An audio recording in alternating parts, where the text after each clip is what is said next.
ರಾಜ್ಯ ರಾಜಕಾರಣದಲ್ಲಿ ಸಂಚಲನಕ್ಕೆ ಕಾರಣ ಆಗಿದ್ದಂತಹ ಮೂಡಾ ಹಗರಣಕ್ಕೆ ಸಂಬಂಧಪಟ್ಟಂತೆ ಮತ್ತೊಂದು ಬಿಗ್ ಅಪ್ಡೇಟ್ ಲಭ್ಯ ಆಗ್ತಾ ಇದೆ. ಸಿಎಂ ನಂತರ ಮತ್ತೋರ್ವ ಪ್ರಭಾವಿ ರಾಜಕಾರಣಿ ವಿರುದ್ಧ ದೂರು ದಾಖಲಾಗ್ತಾ ಇದೆ. ಯಾರದು ಹಾಗಾದ್ರೆ? ಆ ಬಗ್ಗೆ ಮಾಹಿತಿ ಈಗ ಬರ್ತಾ ಇದೆ. ಜೆಡಿಎಸ್ ಶಾಸಕ ಜಿಟಿ ದೇವೇಗೌಡ ವಿರುದ್ಧ ಸ್ನೇಹಮಯಿ ಕೃಷ್ಣ ಅವರು ದೂರನ್ನ ದಾಖಲಿಸ್ತಾ ಇದ್ದಾರೆ. 50-50 ಅನುಪಾತದ ನಿವೇಶನ ಪಡೆಯುವಲ್ಲಿ ಪ್ರಭಾವವನ್ನ ಬೀರಿದ್ದಾರೆ ಅಂತ ಕಂಪ್ಲೇಂಟ್ ರಿಜಿಸ್ಟರ್ ಮಾಡಿದ್ದಾರೆ. ಚೌಡಯ್ಯ ಕುಟುಂಬಕ್ಕೆ 6 ನಿವೇಶನ ಕೊಡಿಸಿದ್ದಾರೆ. ಕಿಕ್ ಬ್ಯಾಕ್ನ ರೂಪದಲ್ಲಿ 2 ಸೈಟ್ಗಳನ್ನು ಅವರು ಪಡೆದಿದ್ದಾರೆ.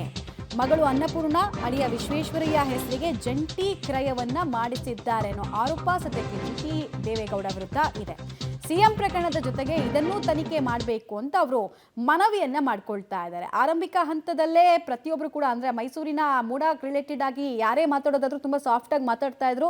ಎಲ್ಲರೂ ಫಲಾನುಭವಿಗಳ ಇದರಲ್ಲಿ ಎಲ್ಲರೂ ತಿಂದಿದ್ದಾರ ಅನ್ನೋ ಪ್ರಶ್ನೆಗಳು ಹೇಳೋ ರೀತಿ ಇತ್ತು. ಬಟ್ ಸ್ನೇಹಮಯಿ ಕೃಷ್ಣ ಅವ್ರು ನೋಡಿದ್ರೆ ಈಗ ಒಂದಷ್ಟು ವಿಚಾರಗಳನ್ನ ಉಲ್ಲೇಖಿಸ್ತಾ ಇದ್ದಾರೆ. ಜಿಟಿ ದೇವೇಗೌಡರು ಕೂಡ ಕಿಕ್ ಬ್ಯಾಕ್ನ ರೂಪದಲ್ಲಿ 2 ಸೈಟ್ಗಳನ್ನು ಪಡ್ಕೊಂಡಿದ್ದಾರೆ ಅಂತ. ಬಟ್ ಸಬ್ಜೆಕ್ಟ್ ಟು ಇಂಟ್ರಾಗೇಷನ್ ಇವರ ಕಂಪ್ಲೇಂಟ್ನ ಆಧಾರದಲ್ಲಿ ನಾವು ಹೇಳ್ತಾ ಇರೋದು.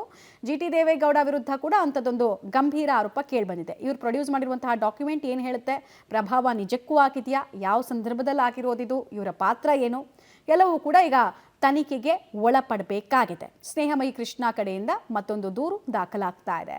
ಇವರೇ ಇನ್ಫ್ಯಾಕ್ಟ್ ಇಡೀ ಮೂಡಾ ಹಗರಣಕ್ಕೆ ಸಂಬಂಧಪಟ್ಟಂತೆ ರಾಜ್ಯಪಾಲರ ಕದ ತಟ್ಟಿದ್ದು ಎಲ್ಲವೂ ಕೂಡ ಡೀಟೇಲ್ಸ್ ಕೊಡ್ತಾರೆ. ರೋಹಿತ್ ನೇರ ಸಂಪರ್ಕದಲ್ಲಿ ಜಾಯ್ನ್ ಆಗ್ತಿದ್ದಾರೆ. ರೋಹಿತ್, ಸ್ನೇಹಮಯಿ ಕೃಷ್ಣ ಅವರು ಏನು ಆರೋಪವನ್ನು ಜಿಟಿ ದೇವೇಗೌಡರ ಮೇಲೆ ಮಾಡ್ತಾ ಇದ್ದಾರೆ ಮತ್ತು ಅದಕ್ಕೆ ಅವರು ಪ್ರೂಫ್ ಅಂತ ಏನೇನು ದಾಖಲಾತಿಗಳನ್ನ ಇಲ್ಲಿ ತನಕ ಬಿಡುಗಡೆ ಮಾಡಿದ್ದಾರೆ, ಮತ್ತೆ ಯಾರಿಗೆ ಕಂಪ್ಲೇಂಟ್ ಕೊಟ್ಟಿದ್ದಾರೆ, ಲೋಕಾಯುಕ್ತಕ್ಕೆ ಇದು ಕಂಪ್ಲೇಂಟ್ ಹೋಗಿದೆಯಾ, ಏನೇನು ಮಾಹಿತಿ ಇದೆ?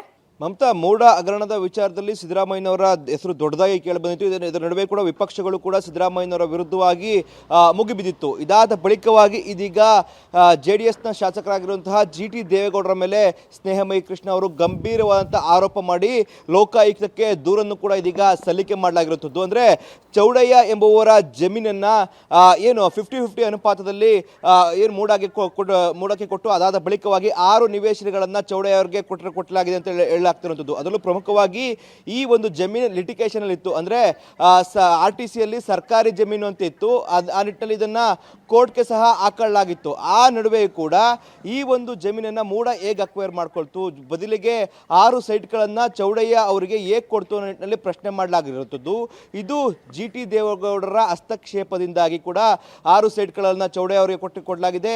ಇದರ 6 ಸೈಟ್ಗಳ ಬದಲಿ ರೂಪದಾಗಿ 2 ಸೈಟ್ಗಳನ್ನು ಕಿಕ್ ಬ್ಯಾಕ್ ರೂಪದಲ್ಲಿ ಜಿಟಿ ದೇವೇಗೌಡರು ತಮ್ಮ ಮಗಳು ಮತ್ತು ಅಳಿಯನ ಹೆಸರಿಗೆ ಬರೆಸ್ಕೊಂಡಿದ್ದಾರೆ ಅಂತ ನಿಟ್ಟಿನಲ್ಲಿ ಗಂಭೀರವಾದಂಥ ಆರೋಪವನ್ನು ಮಾಡಲಾಗಿರುವಂಥದ್ದು.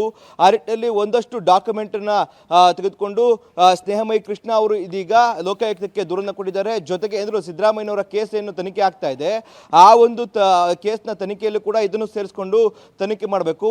ಇದರಿಂದಾಗಿ ಒಂದಷ್ಟು ಸತ್ಯಾಂಶಗಳು ಕೂಡ ಬೆಳಕಿಗೆ ಬರ್ತವೆ ನಿಟ್ಟಿನಲ್ಲಿ ಸ್ನೇಹಮಯಿ ಕೃಷ್ಣ ಅವರು ಲೋಕಾಯುಕ್ತಕ್ಕೆ ಕೊಟ್ಟಿರುವಂಥ ದೂರಿನಲ್ಲಿ ಕೂಡ ಉಲ್ಲೇಖ ಮಾಡಿರುವಂಥದ್ದು. ಮಮತಾ, ಧನ್ಯವಾದ ರೋಹಿತ್ ತಮ್ಮ ಮಾಹಿತಿಗಾಗಿ.